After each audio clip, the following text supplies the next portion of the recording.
많은 분들이 착각하십니다. 돈이 많아야 노년이 편하다고 생각하시죠. 자식이 잘 되어야 편하다고 믿으십니다. 하지만 정약용 선생은 유배지에서 18년을 보내면서 전혀 다른 진실을 깨달았습니다. 정약용은 이렇게 말했습니다. 사람이 나이 들어 편안하려면 세 가지를 내려놓아야 한다고 했습니다. 첫째는 남과의 비교입니다. 둘째는 자식에 대한 집착입니다. 셋째는 지난 일에 대한 후회입니다. 여러분 주변을 한번 둘러보세요. 60대, 70대가 되어서도 여전히 웃음이 많고 편안해 보이는 분들이 계십니다. 반면 나이가 들수록 점점 더 불편해지고 외로워지는 분들도 계시죠. 도대체 무엇이 이 차이를 만드는 걸까요? 공자는 논어에서 이런 말을 남겼습니다. 60세가 되면 귀가 순해진다고 했습니다. 이순이라는 말이죠. 무슨 뜻일까요? 세상의 모든 소리를 있는 그대로 들을 수 있게 된다는 뜻입니다. 누군가 나를 비판해도 화내지 않고 그 말의 진실을 듣습니다. 누군가 나와 다른 생각을 말해도 틀렸다고 판단하지 않고 그냥 다름을 인정합니다. 하지만 현실은 어떻습니까? 60이 넘어서도 여전히 자기 생각만 옳다고 우기시는 분들이 많습니다. 젊은 사람들 말은 듣지도 않고 요즘 젊은 것들은 버릇이 없다며 분개하십니다. 세상이 변하는 것을 인정하지 못하고 옛날이 좋았다며 불평만 하십니다. 오늘은 조선 최고의 실학자 정약용과 동서양의 위대한 철학자들이 발견한 놀라운 진실을 여러분께 말씀드리려 합니다. 말년이 편안한 사람들에게는 분명한 공통점이 있습니다. 그리고 그것은 여러분이 생각하는 것과는 전혀 다를 수 있습니다. 강진 땅에서 유배 생활을 하던 정약용은 모든 것을 잃었습니다. 권력도 명예도 재산도 없었습니다.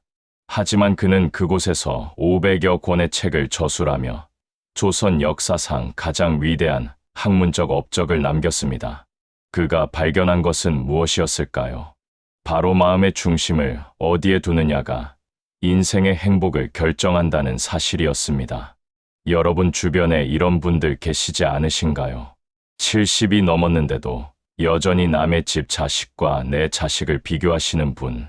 옆집은 얼마짜리 아파트를 샀는데 우리는 아직도 이 모양이라며 한숨 쉬시는 분. 그런 분들의 표정을 한번 떠올려 보십시오. 결코 편안해 보이지 않습니다. 정약용은 유배지에서 이런 편지를 아들들에게 보냈습니다. 너희들이 부자가 되기를 바라지 않는다. 높은 벼슬을 하기를 바라지도 않는다. 다만 올바른 사람이 되기를 바란다. 그리고 무엇보다 스스로 만족할 줄 아는 사람이 되기를 바란다고 했습니다.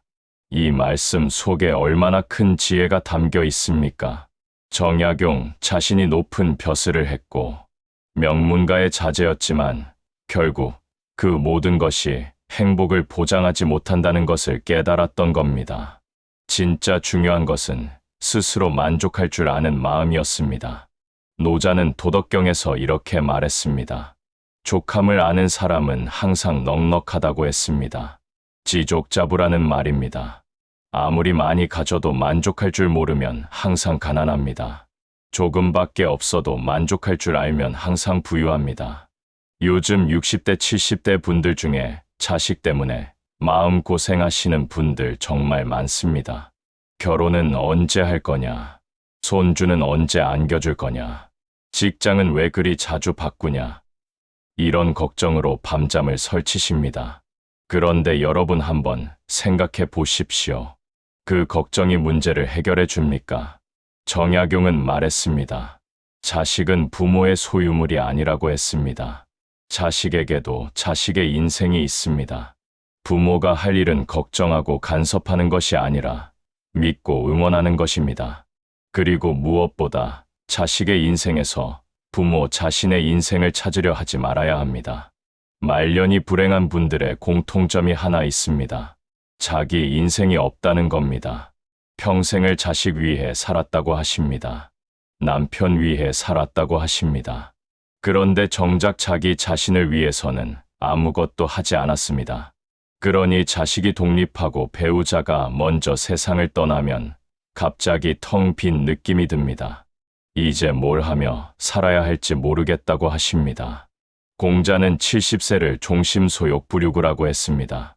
마음이 하고자 하는 바를 따라도 법도에 어긋나지 않는다는 뜻입니다. 이게 무슨 말일까요? 70이 되면 드디어 진정한 자유를 얻는다는 겁니다. 남의 시선을 의식하지 않아도 됩니다. 남과 비교하지 않아도 됩니다.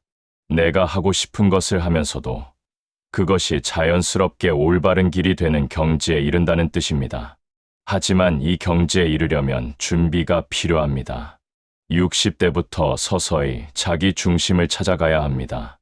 자식 중심에서 나 중심으로, 타인의 평가 중심에서 내 만족 중심으로, 과거 후회 중심에서 현재 감사 중심으로 조금씩 이동해야 합니다. 정약용은 유배지에서 혼자 지내면서 이런 깨달음을 얻었습니다. 진짜 외로움은 혼자 있어서 오는 것이 아니라고 했습니다.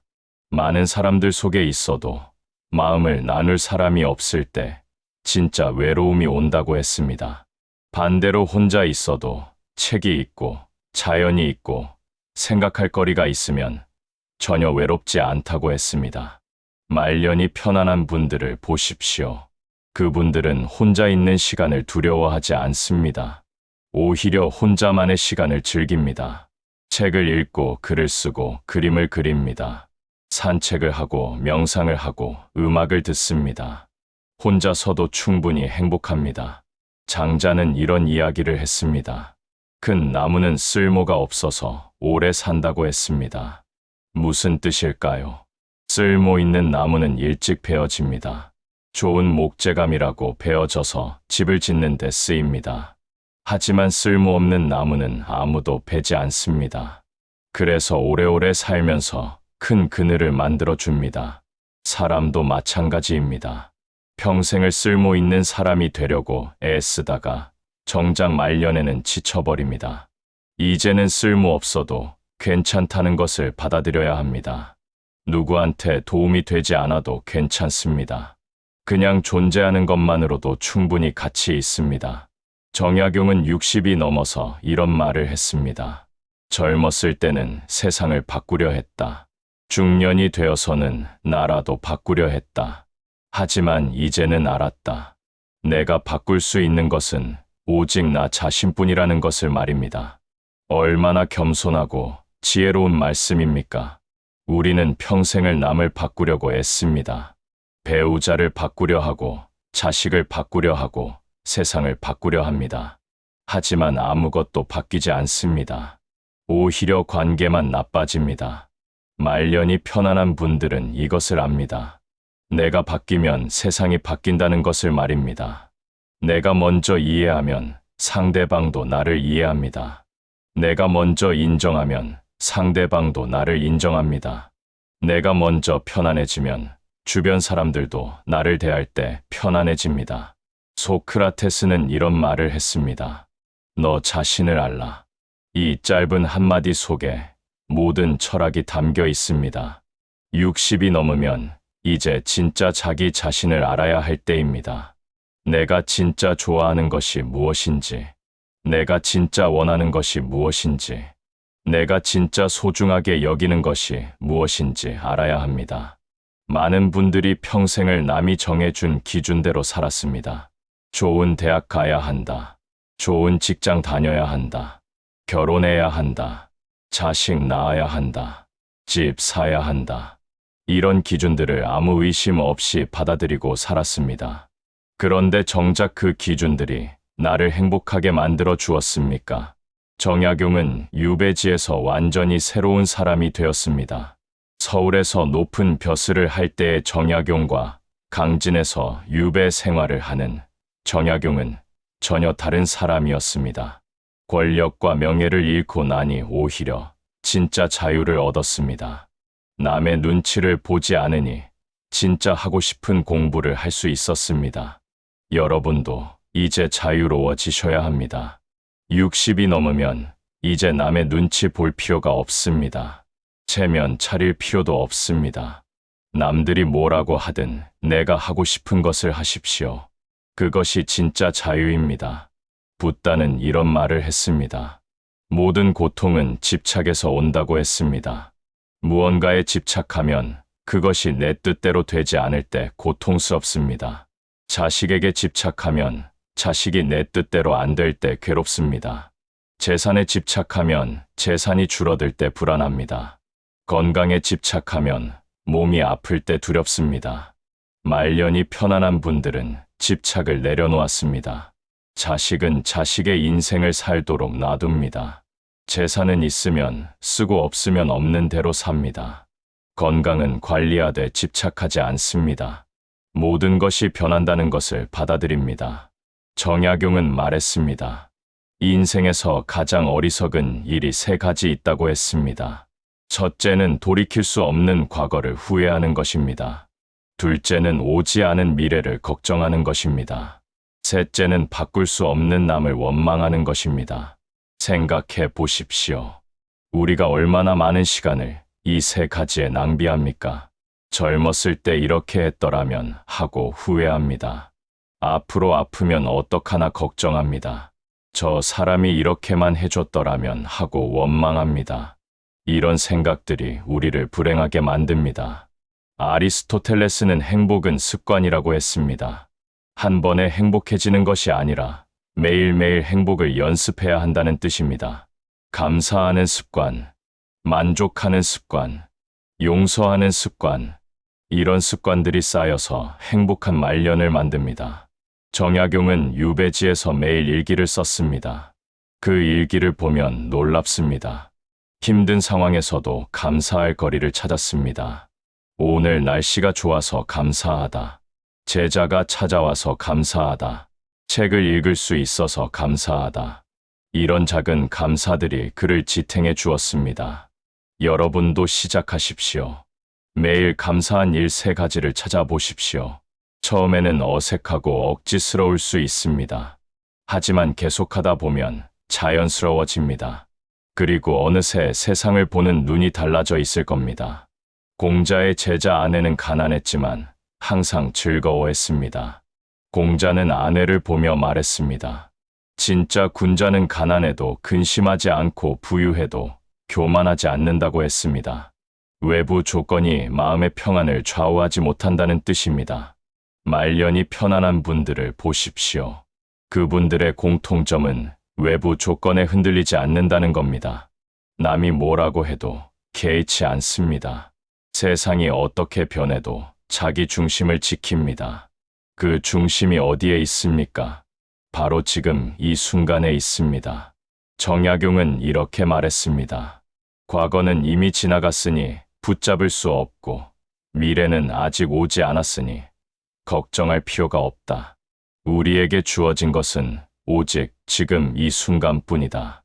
그러니 이 순간을 최선을 다해 살아야 한다고 했습니다.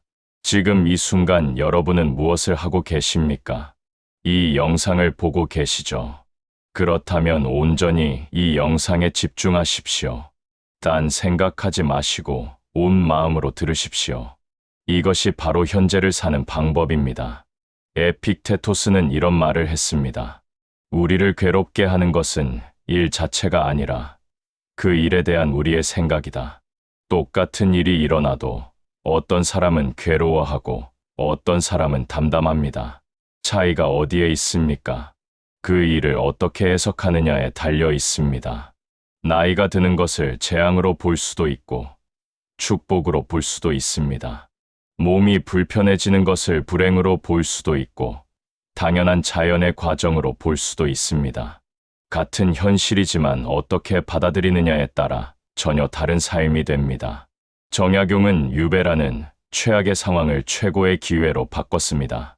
만약 유배를 가지 않았다면 그토록 많은 책을 쓸 수 없었을 겁니다. 서울에서 바쁜 관직 생활을 했다면 깊은 사색을 할 시간이 없었을 겁니다. 불행이 오히려 축복이 된 것입니다. 여러분의 삶에도 이런 순간들이 있었을 겁니다. 당시에는 불행이라고 생각했는데 시간이 지나고 보니 오히려 잘된 일이었던 경험 말입니다. 그렇다면 지금 겪고 있는 어려움도 나중에는 감사할 일이 될 수 있지 않겠습니까?